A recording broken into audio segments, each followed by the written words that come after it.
Jesus entered the house of Simon. Simon's mother-in-law was afflicted with a severe fever, and they interceded with him about her.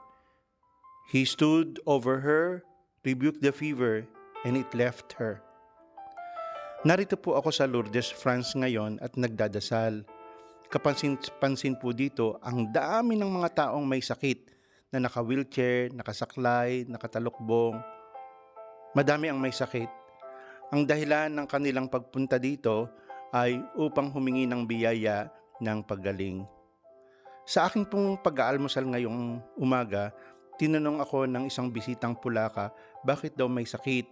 Bakit daw may mga paghihirap dito sa mundo? Wala pong shortcut na sagot dito. Kasama sa sakit ang iba't iba pang mga issue na nagpapahirap sa tao.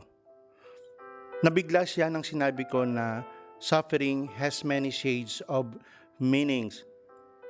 Pwede itong blessing, pwedeng curse, pwedeng purifying moment sa buhay, pwedeng parusa, pwedeng pangsamantala lamang, pwedeng pangmatagalan.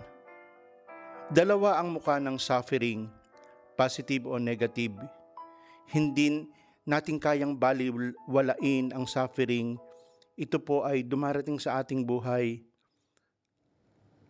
Pero napapansin ko, habang malapit o lumalapit tayo sa Diyos, nagiging positibo ang ating pananaw dito.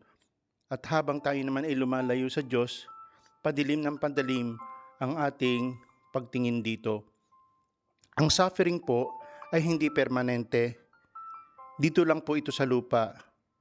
Makita nawa po natin sa mga paghihirap sa suffering ang tunay na daan patungo sa Diyos. Amen.